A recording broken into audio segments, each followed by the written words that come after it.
बेटा पीरियड है क्या कोई किसी का इस टाइम 11:15 बजे? No sir.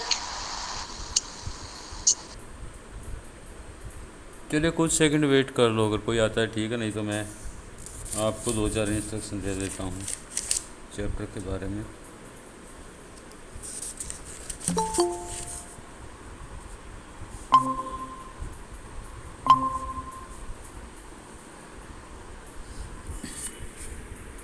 Good morning sir. Good morning. तो बच्चों आज हम देखेंगे समराइजिंग एंड एब्स्ट्रैक्टिंग। मैंने प्रेसी के लिए कुछ पैराग्राफ सजेस्ट किए थे, आपको फ़ोटो भेजा हुआ है, उन पे फोकस कर लेना। टाइम ज़्यादा है नहीं, जितना ज़्यादा प्रैक्टिस आप करोगे इतना ज़्यादा बढ़िया रहेगा। तो जो पैराग्राफ मैं चुन चुन के आपके लिए भेज रहा हूँ उन पे आप फोकस ज़रूर करो। आज हम देखेंगे समराइजिंग एंड एब्स्ट्रैक्टिंग। पहली बात तो ये कि हम ये देख लें कि प्रेसी जैसी चीज़ होती है समराइजिंग और एब्स्ट्रैक्टिंग, लेकिन फ़र्क होता है।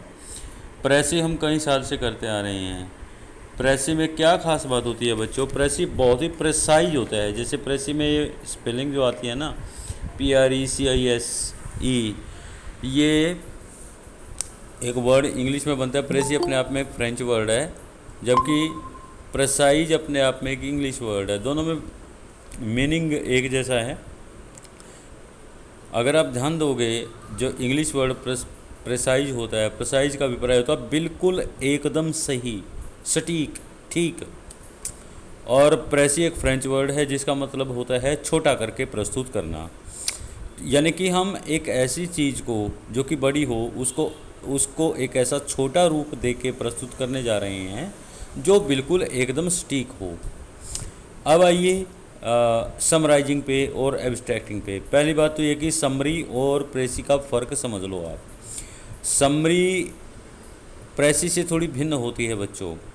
जहाँ पर प्रेसी की कुल लंबाई मूल गद्यांश के 1/3 के बराबर होनी चाहिए। 5 शब्दों का रिलैक्सेशन नीचे, 5 का ऊपर, यानी कि कुल रिलैक्सेशन आपके पास 10 शब्दों का होता है। तो इस बात को आप हमेशा ध्यान में रखें। जहाँ पर प्रेसी की कुल लंबाई 1/3 होनी चाहिए, समरी की कुल लंबाई में आपको काफ़ी छूट मिल जाती है। ये 1/3 से कम भी हो सकती है, ज़्यादा भी हो सकती है। नॉर्मली स्पीकिंग, ध्यान से, यही सबसे महत्वपूर्ण बिंदु है जो समरी के संबंध में हमें सीखना है, इसकी लेंथ।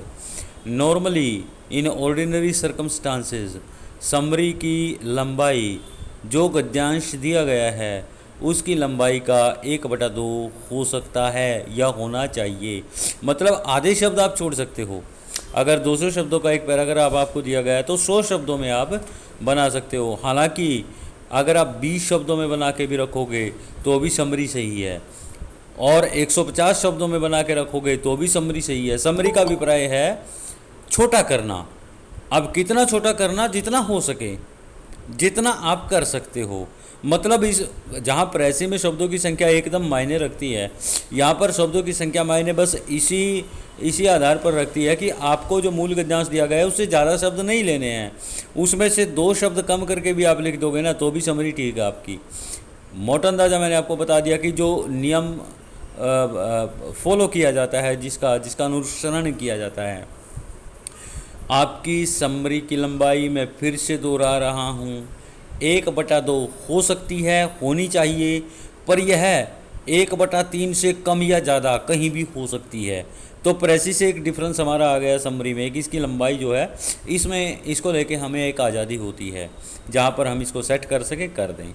दूसरा पॉइंट क्या है बच्चों? जो सीक्वेंस ऑफ आइडियाज़ है, जो आपकी प्रेसी होती है उसके मूल गद्यांश में जो सीक्वेंस ऑफ आइडियाज़ दिया गया होता है मतलब सीक्वेंस ऑफ आइडियाज किसको कहोगे? एक विचार के बाद दूसरा विचार प्रस्तुत करना, फिर तीसरा करना, फिर चौथा करना। जैसे आपने थर्स्टी करोगे, एक छोटा सा एग्जांपल हम लेते हैं।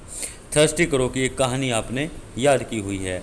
वंस देर वाज करो, ये पहला विचार हो गया। ही वॉज वेरी थर्स्टी, दूसरा विचार हो गया। He flew here and there in search of water, चौथा विचार हो गया, तीसरा हो गया। इसके बाद अगला विचार आता है but he did not see water anywhere. ठीक है, ये चौथा पांचवा जो भी था। अब आप इसको कहते हैं हम सीक्वेंस ऑफ आइडिया। एक चीज़ हुई, फिर उसके बाद दूसरी हुई, फिर तीसरी हुई, फिर चौथी हुई।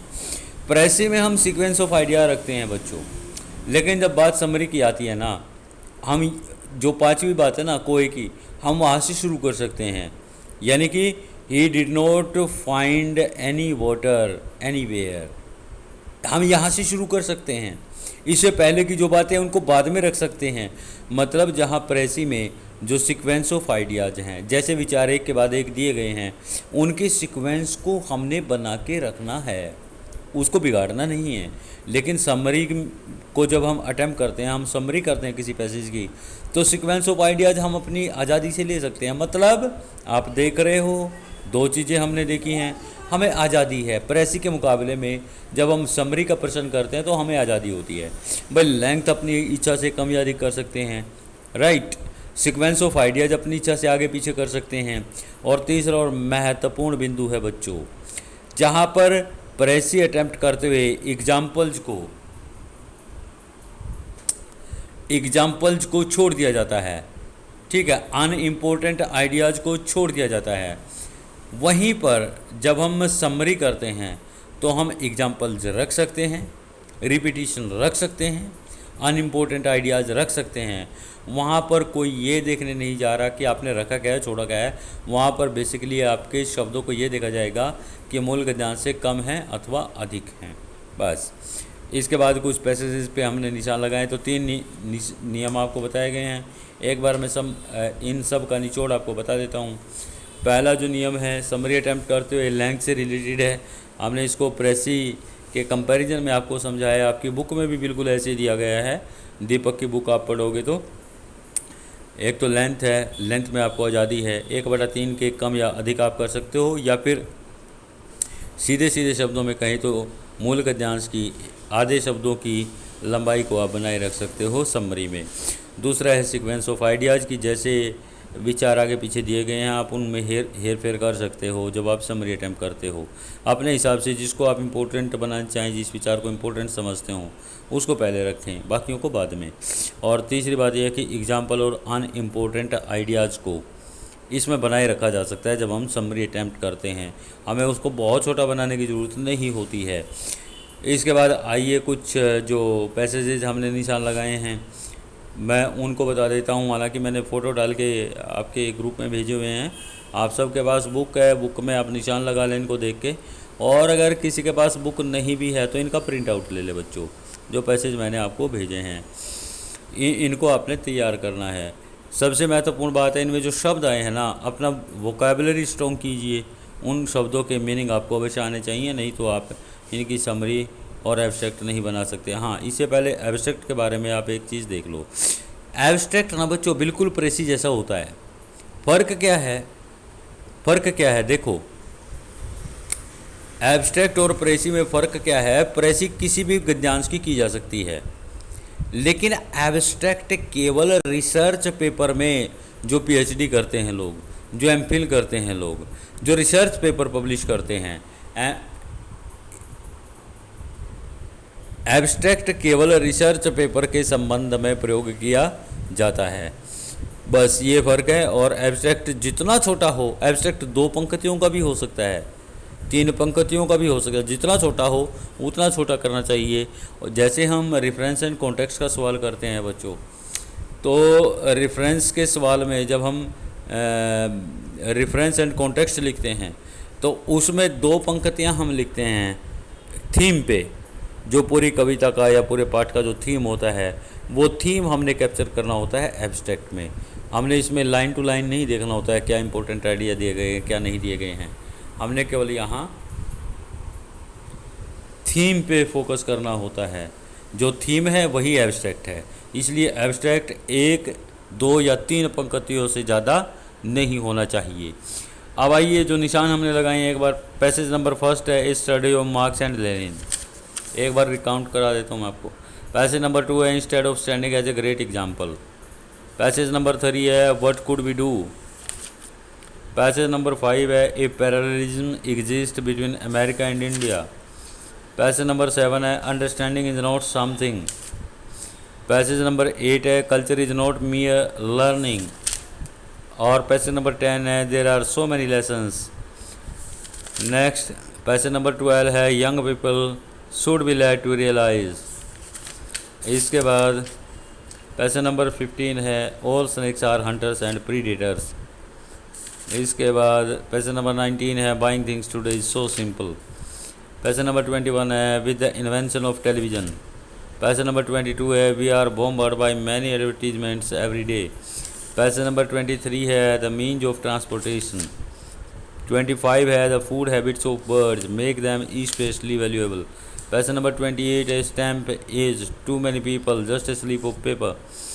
और ये कुल मिला के 21 हैं बच्चों। और इसके बाद आइए पैसेज नंबर 33 पे to make our life meaningful one. Passage number 36 पे आइए much before medical science discovered it. Passage number 39 है conflicts between parents and their children. Passage number 40 है vitamin A is found only in yellow animal fats. Passage number 41 है bacteria are the smallest living things. ये हैं बच्चों। अगर आपने इनके बारे में कुछ पूछना है, इनकी आप तैयारी करो, पढ़ो लिखो, बहुत जल्दी हमें आपका सिलेबस कवर करना है। और ये हमने आपको अपना एक इंटर दे दिया है, आपको स्टडी मटेरियल दे दिया है। इससे ज़्यादा ऑनलाइन क्लास में कुछ पॉसिबल है नहीं।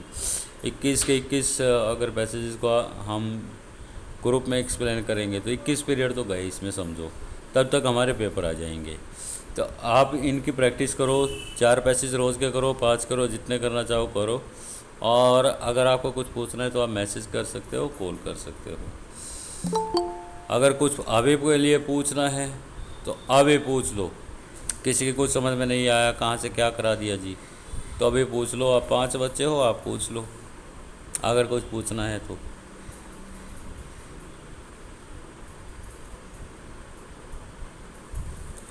नहीं पूछना है तो हम वाइंड अप करते हैं। Thank you very much.